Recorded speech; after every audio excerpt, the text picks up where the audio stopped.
Today we're making half square triangles and mounting a quilt block on a canvas.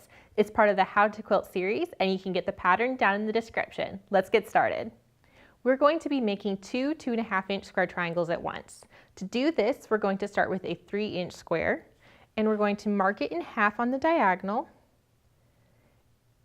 just like that, going from corner to corner. I'm going to do that on my other one I've got here while we're talking. And once you have that done, I'm going to be sewing a 1/4 inch from either side of that marked line. If I don't have a 1/4 inch foot, I go ahead and I mark that 1/4 inch. So we'll do that on one of these squares. And I mark both sides.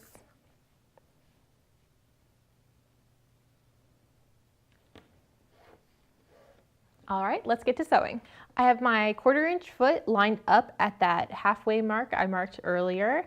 But I can also see that where my needle comes down is going to be exactly on that marked line for that 1/4 inch. So I'm ready and I'm going to start sewing.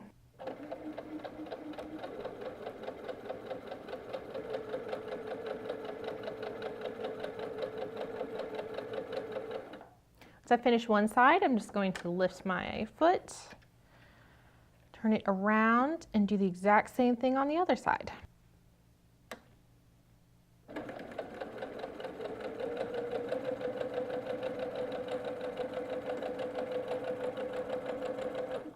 The trick when you're making half square triangles is just to make sure you're keeping going straight through, not wiggle waggling back and forth.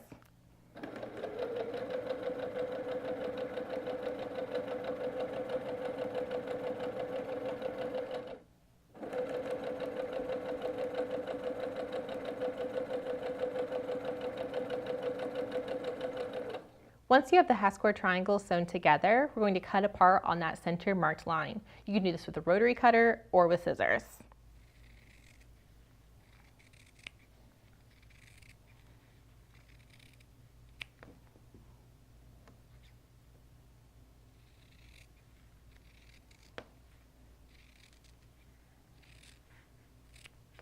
Pressing a half square triangle is a lot like pressing 2 squares, but there can be a little bit more stretch in the middle. So we're going to press our seam, and then as we open it up, so just like we do with the squares, just being very gentle with it, and then we're going to start at that middle, and we're just really making sure we're not pulling the fabric as we do this. We're really just kind of helping it lay flat, letting the iron do all that work. Right now, our half square triangles are a little bit larger than 2.5 inches, so we're going to trim them down to the correct size before we sew again. To do this, we take our ruler. I have one that has a 45-degree line all the way to that corner. Yours doesn't have to have this. You can just line it up where those inch marks meet. You're gonna take and you're gonna line up that 45-degree along that seam. And then you want to make sure that there are more than 2.5 inches under your ruler. So you see there's my 2.5 inch line, but there's fabric that comes past that. That's gonna be the next thing that we trim. You see also I've got a little bit of fabric around the outer edge, and that's what we're trimming right now. Once I've got it all lined up, I'm going to place a very stable hand over my ruler, bring in my rotary cutter. I'm going to trim the side. And then as I come along the top, go ahead and trim this. It's a little advanced, but I believe in you. We're going to take our ruler and put it in already in front of where that ruler starts.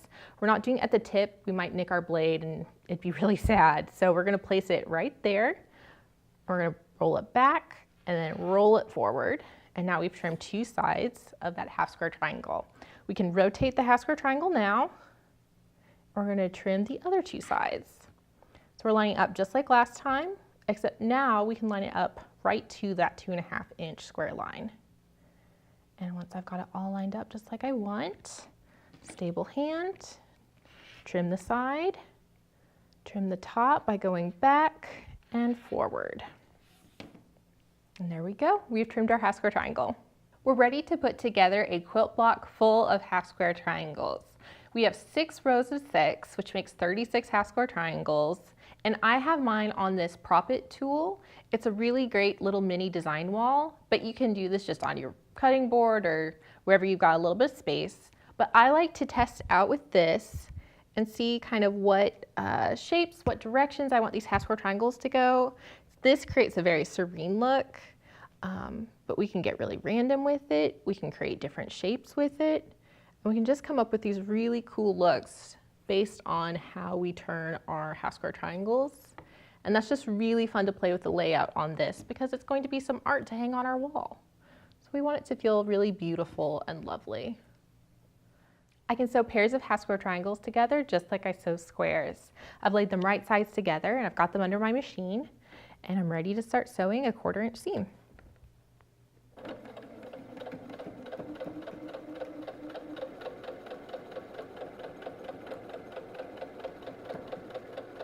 You can press either just pairs or entire rows. I'm just going to go ahead and press this pair. So just like usual, I'm going to set my seam and I'm going to bring it over. Start at that middle, get the ends. Sometimes there's a little extra bulk there at the point. Just be very gentle with your fabric there, and if it's not ironing really well, flip it over and iron from the back, just making sure that there's no fabric left over in that fold. Once you've sewn all your 6 half square triangles together, you're ready to join the rows. To join the rows, we're gonna have to start worrying about these points matching up. So I want to show you a few tricks to get that going. The first trick is to press your rows in opposite directions. You can see I have one row pressing towards the dark, and I have one row that's pressed towards the light. That way, whenever I put them together, those seams will lock. The second trick is to start pinning from the middle of the row. You're going to take and line them up and then lock those seams just like we've done before, feeling it between your fingers. Once you've got it like you want, holding that locked seam, go ahead and pin. And then you're going to go on down to the next spot where the seams lock and do the exact same thing. You do this all the way to the end and then you start going the other direction. Before we start sewing, I want to show you one last tip for getting perfect points. As we're coming down with our 1/4 inch, we want to be hitting a thread or two below this triangle where the thread is, because that's going to give us a perfect point. If we go over it, we'll have cut off our point, and if we're too far back from it, we'll have a flattened out triangle. So we want to hit at just at it or 1 or 2 threads behind it. All right, let's start sewing.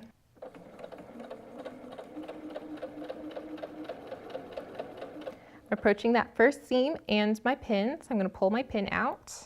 I can feel that seam is locked. And as I come up to that, I'm just going to take it slow. I'm watching where my needle's coming down and I'm making sure that I'm going right where I want it to in that little triangle. All right, I've made it. On to the next.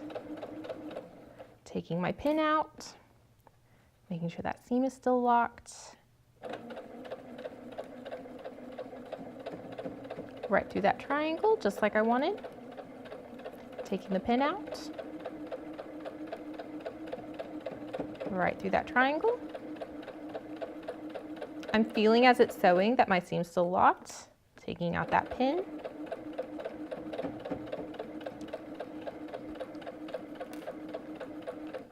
Here I feel that it's unlocked.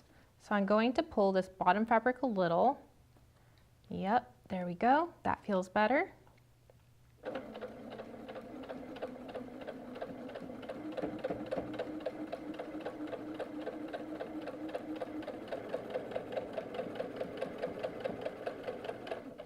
When pressing a row, it's just like pressing a smaller seam, but there's more of it and can get a little challenging. So we're going to start by setting the seam, just like always, and then open it up like usual. Kind of get it go in the direction you want it. We're going to do a quick light press from the front and then we'll do a slightly longer one from the back. So this one from the front, we're starting in the center and we're just making sure that there's no fabric caught under that seam, but we're not too worried about getting it really flat. Then we're going to flip over to the back and I can see here that there's just some points where it's either gone the wrong direction or it's not as flat as it wants to be. So this is where I come in and I do a longer, more careful press at each seam. This just kind of helps make it completely flat and really easy to manage. Now I have a block that I already made and I've started adding a fabric frame to it. This is going to help us put it on the canvas. You'll notice I went with a really random design. I really like this because I thought it had a lot of energy and it had some points that weren't quite matching. I have one side of the frame still to go on, and I want to show you how that works. I'm taking and I'm lining it up over the piece so that it's all just right up to the edge. I'm not going to pin a lot, just a few pins to help hold it as I'm working with the piece. Maybe one up here, got the one in the middle, and one down at the end. Then I'm going to take it over to the machine for sewing, and as I do that, I'm going to make sure this frame is pointed down. That way I can see all the half square triangles. Just like sewing the rows together before, we're going to add this frame. Because I've got that frame piece on bottom, I can see my half square triangles, and I know I'm going to be able to hit all of those points. Let's start.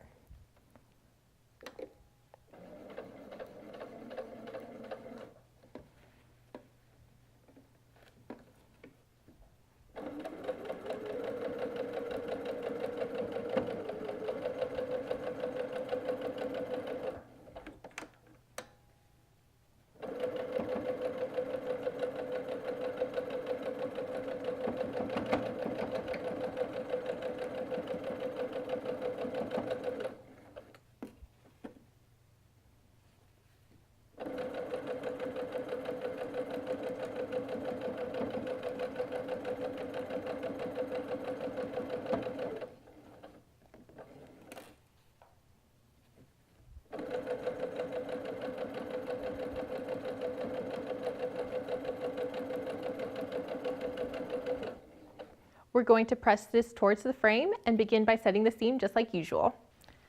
Setting that seam, bringing it over.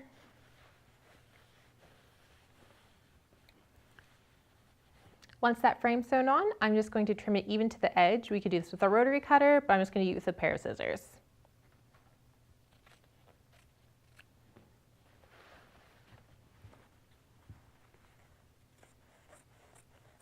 We're ready to mount our quilt block to the canvas.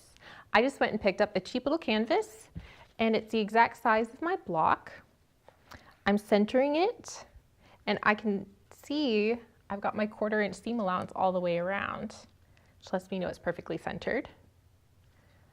Once I've done that, just like I want it, I can bring up one side, and I'm making sure that the block isn't scooting under it, but I want it nice and tight up over that little canvas edge. And I've pulled it at the center. I'm bringing my good old staple gun. And then I'm going to repeat on the opposite side. Again, getting a nice little stretch going.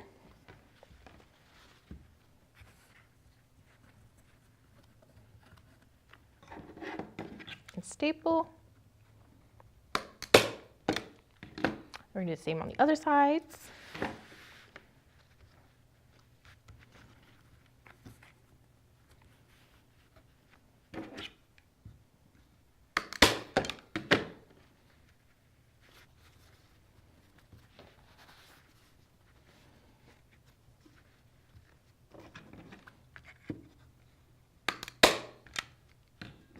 Repeat a few inches from either side of that center staple.